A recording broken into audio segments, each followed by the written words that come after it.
Avant cela, on va accueillir comme chaque matin celle qui vous aide dans votre quotidien, c'est important. Elle aborde la famille et c'est sa spécialité, spécialiste de la famille, psychologue diplômée, formatrice et auteure, Nathalie Collin-Fagotin. Bonjour Nathalie. Yorana Nathalie. Bonjour. Ça va bien ?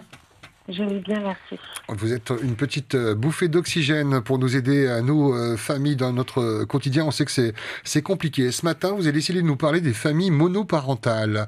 Qu'est-ce qu'on entend par monoparental ? Peut-être rappeler ce qu'est une famille monoparentale.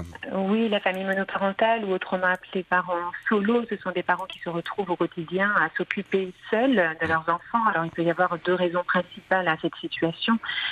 Soit il y a eu le deuil d'un conjoint, donc le parent resté seul s'occupe du coup des enfants, ou comme on le voit de plus en plus souvent avec les situations de famille qui se séparent, enfin des couples qui se séparent, qui du coup amènent des familles à se décomposer avant de se recomposer, et donc certains parents se retrouvent, alors en général de manière alternative, quand les enfants vont d'un domicile à l'autre, à s'occuper seuls de leur enfant. Donc c'est ça, la famille monoparentale. Et en quoi c'est plus difficile en cette période de coronavirus et de confinement ?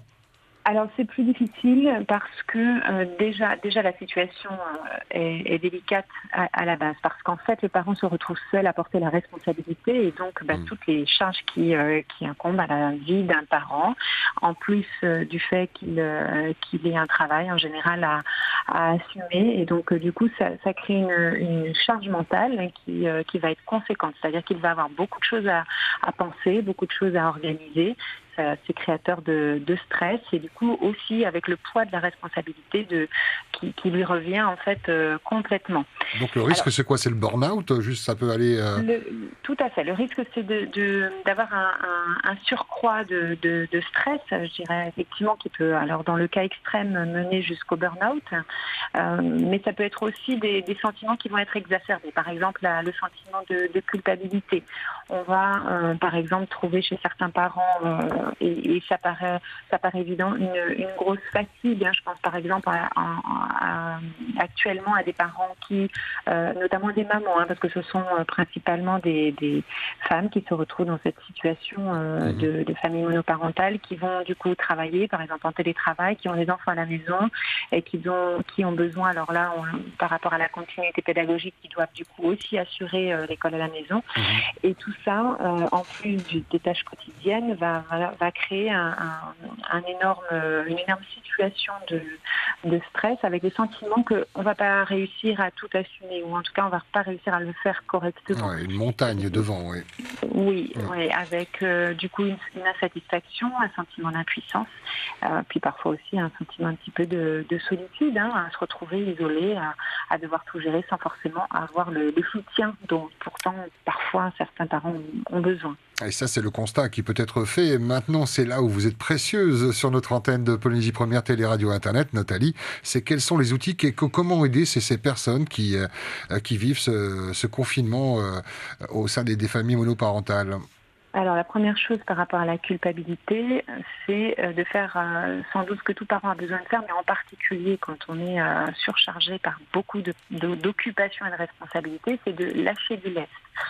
On met en général la barre haute quand on est parent, et c'est bien normal parce qu'on veut le meilleur, on veut donner le meilleur à ses enfants, sauf que dans certaines situations, on ne peut pas être sur tous les fronts. On ne peut pas tout faire aussi bien qu'on aimerait.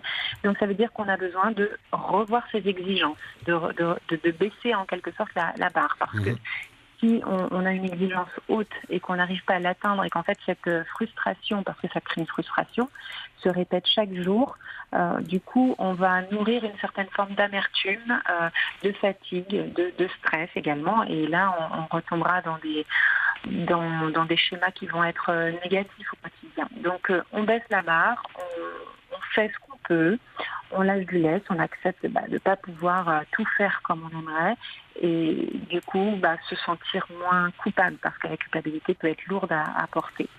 Et puis peut-être juste aussi alerter sur un piège, on va dire une dérive qui peut être assez fréquente, c'est quand on est parent seul, on peut avoir tendance à se confier plus que l'on devrait à un enfant. Alors, Oui. par exemple, à un adolescent. Il doit y avoir une barrière. Ce n'est pas un confident. Oui. Il n'a pas. Oui. Non, voilà. L'enfant n'a pas à être ni un confident, ni un soutien pour son parent, même si, voilà, on peut partager des choses avec Il y a un âge quand même charnière pour ne pas franchir cette barrière avant un tel âge. Alors, c'est pas. Alors, évidemment, plus l'enfant grandit, plus il est en mesure d'entendre son parent. Sauf que même adolescent, même à 15 ans, 16 ans, il a ses préoccupations d'adolescence. Ce n'est pas l'adulte de la famille, donc il n'est pas supposé jouer un rôle de responsabilité. Et en plus, j'ai pas le temps d'en parler aujourd'hui, mais il y a un risque après d'avoir un rôle qui va être du coup confus, qui va être un petit peu perçu, voilà, comme l'enfant risque de ne pas rester à sa place d'enfant. Et c'est important pourtant qu'il le reste, et pour le parent et pour l'enfant. Donc je dirais il n'y a pas forcément un âge charnière, mais évidemment plus l'enfant est jeune et plus ça va être plus ce sera vrai. Il n'a pas les épaules pour porter les préoccupations qu'on en a quand on est parent. C'est évident. Ce sont des conseils précieux que vous nous donnez là pour ces familles monoparentales. On a déjà noté, lâcher du lest, pas se mettre la pression, ne pas culpabiliser, pour reprendre ces mots. Autre conseil, Nathalie ? Peut-être juste pour terminer, quand on sent que la pression monte, se donner des petits temps qu'on pourrait appeler des phases de décompression, parce que quand la pression est au maximum et qu'on a envie de faire au mieux, on a tendance à ne pas s'octroyer suffisamment de pause, de temps de répit, de temps de pause, de repos physique, mais aussi de repos psychique. Et c'est important dans sa journée, voilà, d'avoir des petites coupures, que ce soit en prenant l'air, en faisant une micro-sieste, en soufflant, en faisant une activité qui ne demande pas trop d'énergie. Tout ça va apporter le repos et permettre de garder pleinement son énergie pour vivre sa journée au mieux. Qu'est-ce que l'être humain est compliqué, mais à la fois passionnant. Merci beaucoup pour nous avoir donné ces outils par rapport à ces familles monoparentales. Nathalie Colin-Fagotin, dont on retrouve votre univers sur le site Famille Lipsy. Pour ceux qui nous regardent en télévision, vous avez l'orthographe exacte, c'est en .com. Merci Nathalie, belle journée. Vous êtes en télétravail. On vous dit à demain. À demain. À demain. Marururua.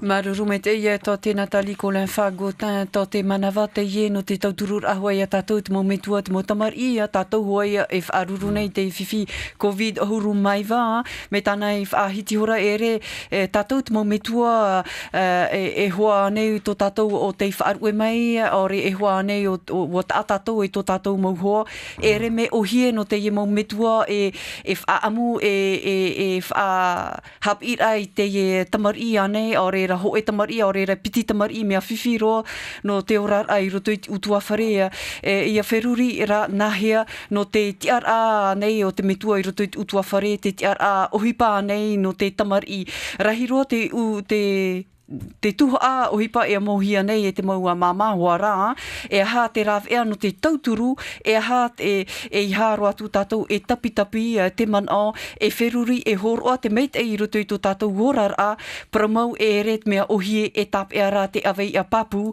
e no tātou e mama, e papa o te atoa, e iha e whariro tā tātou mautamari e tar i ahara no tātou, te metua tōna parau, te tamari tōna parau, e veho rā te teime whaaea no tātou atoa i te momhana atoa i tupu mai te hoa te ora a au te roto te metua e te tamari. Allez, bon courage, vous avez quelques outils pour vous aider. On retrouvera Nathalie demain, il y a la page Facebook également, Famille Lipsy.